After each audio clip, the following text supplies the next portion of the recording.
Hey YouTubers, it's Charlie. So they just announced that Star Wars Red Cup just started filming. It's the Han Solo movie. So I'm going to explain what's going on and the secret meaning behind the Red Cup title. We got to talk about Garrus Shrike, Woody Harrelson stuff. We got to talk about how it's connected to the new films. But I'm going to be doing a lot more Star Wars videos. Friday is now like my permanent Star Wars day, so be sure to subscribe to get everything and leave all your requests for Star Wars videos in the comments.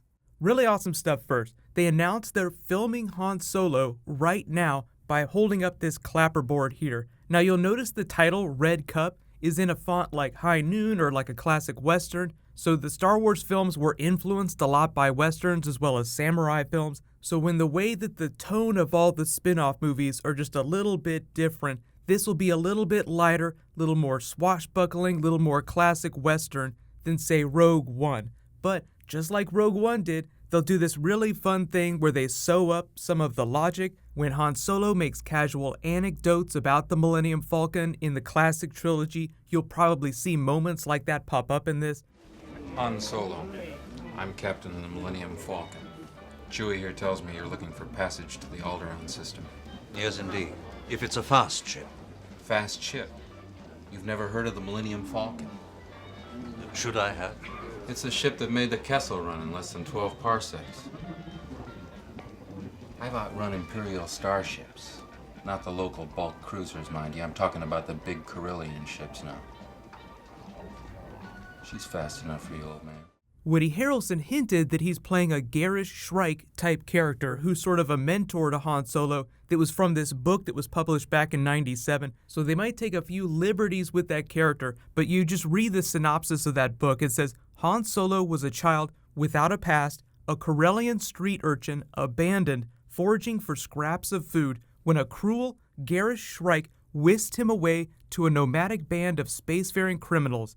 Now, years later, Han fights his way free, his goal to become an Imperial Navy pilot, but first he needs hands-on experience flying spacecraft, and for that he takes a job on the planet Lesia, a steaming world of religious fanaticism, illicit drugs, and an alluring sensuality where dreams are destroyed and escape is possible. So here's the funny thing, James Gunn actually took a little bit of inspiration from this type of Oliver Twist story. Star-Lord is taken in by the Ravagers, this band. Yondu is a little bit like Garrus Shrike, someone who takes care of Han Solo, but also has a very big temper, so the way they used Star-Lord in the MCU was very inspired by the Han Solo character. But that's no surprise, Han Solo is one of the most popular film characters in all of sci-fi history. There are so many Han Solo ripoffs out there.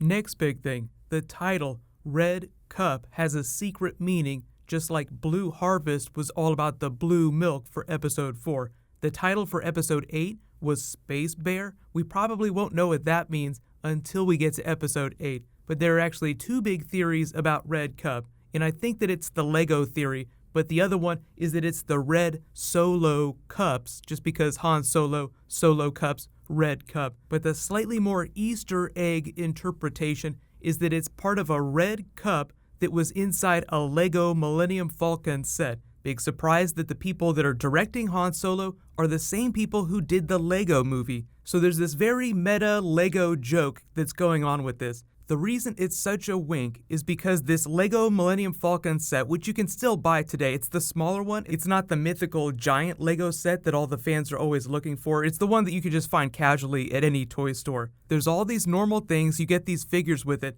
but there's this conspicuous red coffee cup that just is mysteriously there. Like, why is there a coffee cup, a single red coffee cup on the Millennium Falcon? Because you have Lego people directing the movie and this really funny Easter egg from a Lego set, just this funny red coffee cup. So we might actually see a red coffee cup show up on the Millennium Falcon in some way during the movie. We'll just have to keep our eyes peeled when they actually release it. Next big thing, the story. The only thing they've actually revealed about the story is sort of the time period that it takes place during. He's about 29 when Episode 4 picks up, so late 20s. He'll be early 20s in this movie, so it'll take place much closer to the events of Rogue One. So you might actually see characters like Cassian show up during that. Now, it depends on what part of the galaxy he's in, but people did ask Diego Luna, are you going to be in the Han Solo movie? And he just sort of winked and smiled and walked off. So don't be surprised if you see a couple of Rogue One things show up in this. And in the way that Rogue One winked at the fans with Ponda Baba and Dr. Cornelius, they might also have some sort of Boba Fett wink in this too, or the Hutts. Because if Han Solo's going to be working with Garrus Shrike in this band of criminals, they'll be running into a lot of the galaxy's smugglers, so that gets into Kessel Run dealing with the Hutts, so I don't expect to see Jabba the Hutt, but he might show up in there somewhere, or at least be mentioned. They haven't revealed who Emilia Clarke is playing. She'll be the female lead, the love interest that isn't Leia. I'm not expecting her to play Leia or anything like that. Because of all the controversy with CG Leia in the new films, Lucasfilm saying, we're not going to do that. You guys can let me know if you think they should include Leia in this film, even though she and Han didn't necessarily run into each other till the original trilogy. But she was such an important part of bridging Rogue One to Episode 4, they could find a way to wink at her without having to deal with the CG Leia on screen, because that might just upset people more. I feel like people would be okay with Jabba or Boba Fett, but I will totally be okay if they just leave all the Princess Leia stuff for Episode 8, Episode 9. Donald Glover playing Lando Calrissian, they might tell the story of how he got the Millennium Falcon. They'll at least have to address that, so I'm assuming when the film picks up, he won't already have it. They also have to tell the story of how he rescued Chewbacca from Imperial captivity. That was the moment when Imperial officer Han Solo had his Finn moment, when Finn the Stormtrooper is jolted awakened at the sight of the blood of his friend and tries to leave the Empire. So Han Solo has this moment when he sees all these Wookiees in captivity, so he frees them and leaves the Empire. He and Chewbacca begin their lifelong friendship, and it's the beginning of Chewbacca's life debt. Cannot wait to see how Chewbacca deals with this life debt situation when he gets his hands on Kylo Ren again. But most of you are probably loosely aware of Han Solo's history. Some of that is canon now, some of it's not canon anymore. I would recommend that you check out the Paradise Snare book. Technically, it wouldn't be canon, but I think that they're borrowing some elements from that, so the story won't be exactly like that. And you can let me know which characters from the classic trilogy you want to see appearances from. I'm not expecting to see Luke, Leia, but maybe some of the other characters that are just specific to Han Solo, like Jabba, Boba Fett, the other characters of the underbelly of the galaxy. Next big thing, what about connections to The Last Jedi in the new films, even the original trilogy?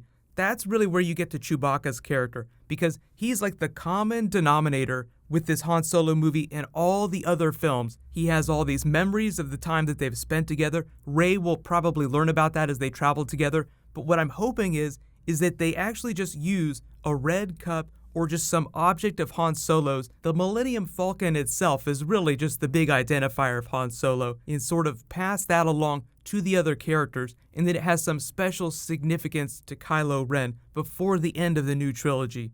So just remember that the Solo film is all about the Solo lineage, and as much as Kylo Ren is the grandson of Darth Vader, that's typically what everybody thinks about when they see him because of the way he dresses. He's such a Vader fanboy. He's also the son of Han Solo. It's part of the Solo lineage. So I did a video about how Adam Driver explained that we're going to see Kylo Ren's humanity, learn more about his character and his motivation in Episode 8. So I had a link to that at the end of this. But you guys can let me know, how do you want them to weave Han Solo in the way they weaved Rogue One in with the other films? Like they sewed up Death Star logic. There aren't too many plot holes with Han Solo. There are a couple plot holes during the original trilogy, like them waiting a year to go save him from Jabba. They could have also paid his bounty at any time. There's really not that many big plot holes as there were with that Death Star weakness. But I think it's going to be a lot of fun. Alden Ehrenreich is actually a pretty great actor. I think he's perfect for Han Solo. And if you guys didn't know, they actually auditioned